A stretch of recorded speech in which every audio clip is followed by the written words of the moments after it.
Pasamos al Evangelio, el Santo Evangelio de este domingo, del día de mañana, pues es este pasaje, Mateo 10, versículos 26 al 33, que dice así.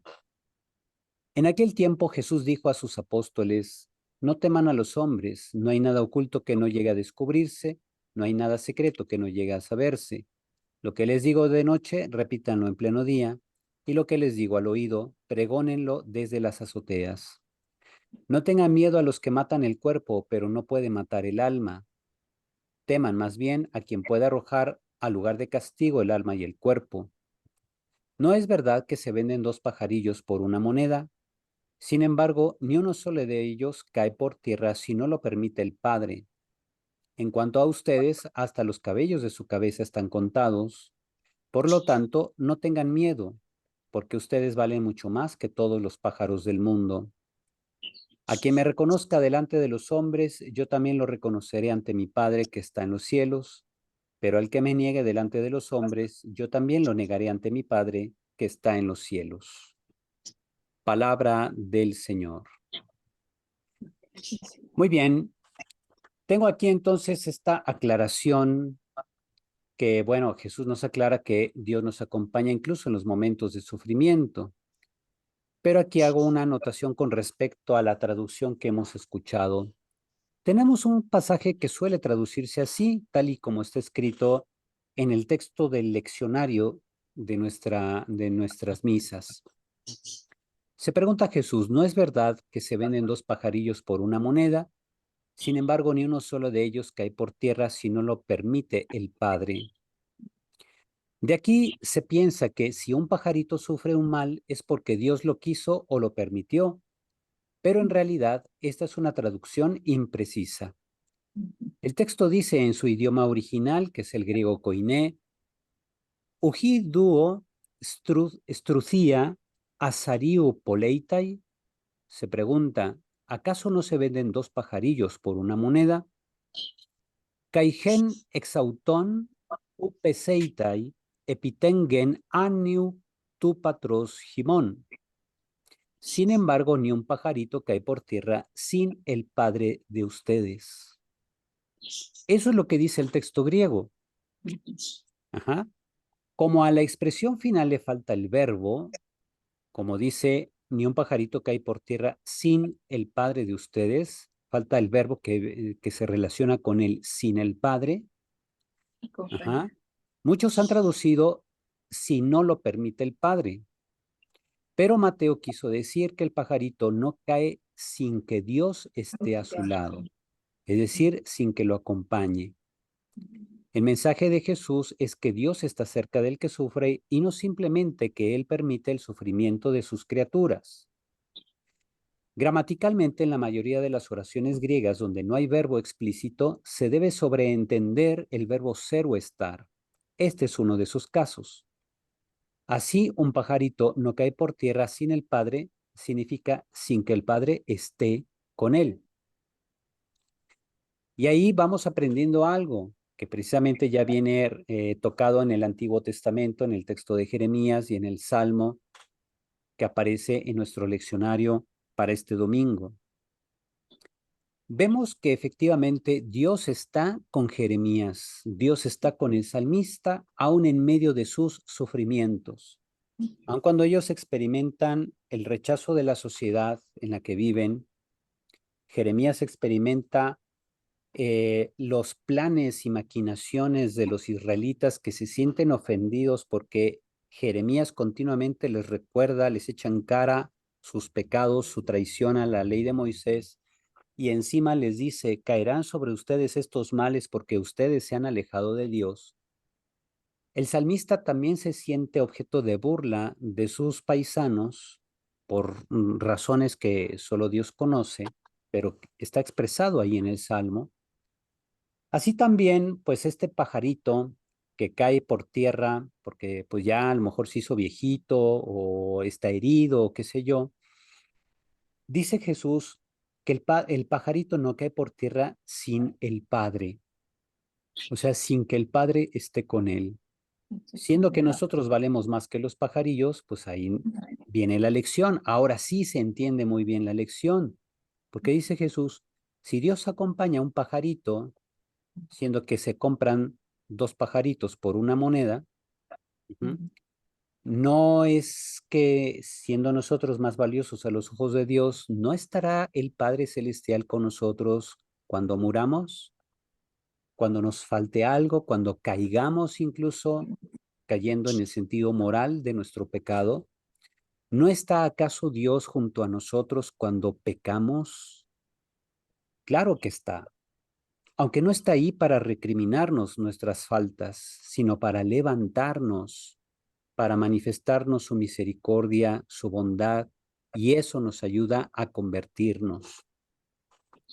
Jesús invita a sus discípulos a continuar la predicación del reino de los cielos. Les pide que lo hagan sin miedo a quienes les amenacen, pues solo Dios es dueño de la vida, tanto en su dimensión corporal como espiritual. Ajá. Además, les motiva diciendo que Dios siempre está con sus criaturas, desde los pajaritos hasta los hombres, de modo que ellos pueden fiarse de Él, pues vela por ellos. Finalmente, Jesús les pide que den testimonio de Él ante los hombres.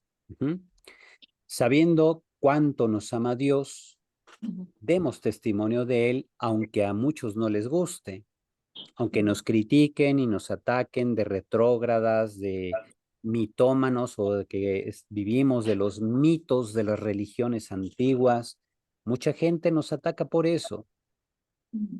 Ajá. Entonces, dice Cristo, tengan confianza, caminen conmigo, den testimonio de mí ante los hombres. ¿Cómo vamos a testimoniar a Cristo? Pues primero, llevando una vida de oración que nos permita entrar en constante comunicación con Dios. Segundo, recibir de Dios los sacramentos a través de la iglesia, que son signos que nos comunican eficazmente la gracia, es decir, la vida divina. Vivamos también según una vida teologal, una vida fundada en las virtudes teologales de la fe, la esperanza y la caridad, porque eso realmente nos va a garantizar la fidelidad a Cristo en todo momento.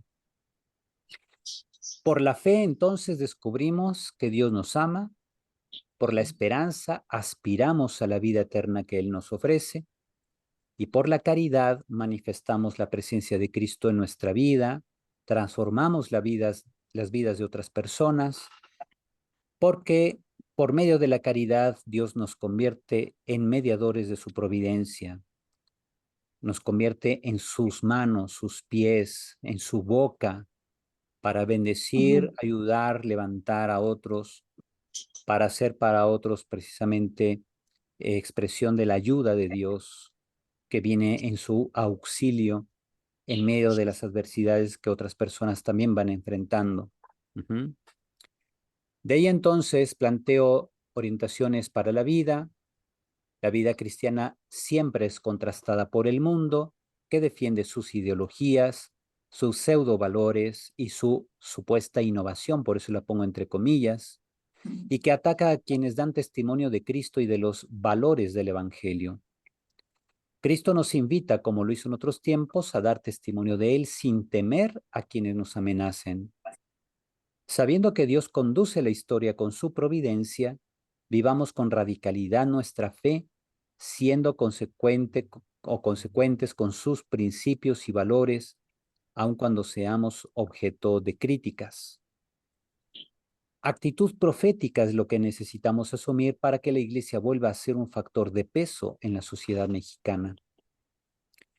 Hemos reflexionado en algunas ocasiones, como les decía, en la mañana a quienes me acompañaron en el curso de esta mañana, cómo vivimos en una sociedad que nos contrasta, una sociedad tan llena de divisiones, gente polarizada, sobre todo porque presta quizá demasiada atención a políticos e ideólogos que solamente buscan jalar agua para su molino, dividiendo a la sociedad, que es sumamente importante que tanto obispos, sacerdotes, religiosos, religiosas, misioneros, laicos en general, asumamos una actitud profética radical.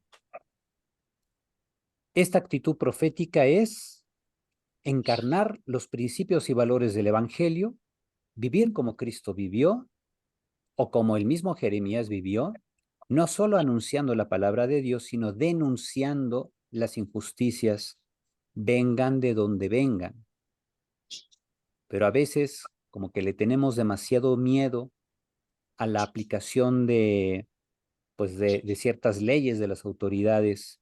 Y no es que invite yo aquí a una subversión contra las leyes, al contrario, hay que vivir con prudencia, como dice Cristo, sean prudentes, pero sean decididos, ¿verdad?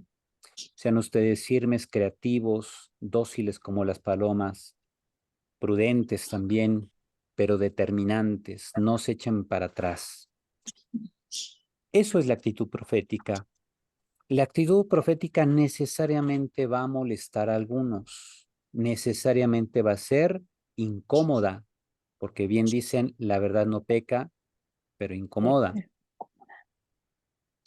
El cristiano que vive con radicalidad su fe se convierte incluso a veces en una amenaza a un régimen establecido, a un modo de gobernar de algunos, a un modo de someter a las personas que ejercen algunos. Y no pensemos solo en políticos, también en gente poderosa de dinero que puede estar pues también aplastando la dignidad de algunas personas. Seamos entonces verdaderos profetas, porque el profeta, como les decía, no solo anuncia a Dios, sino que denuncia las injusticias. Y lo hace no solo con la palabra, sino también con las actitudes de vida, con las decisiones que se toman, con la manera de vivir, la manera de ser, ¿verdad? Bien.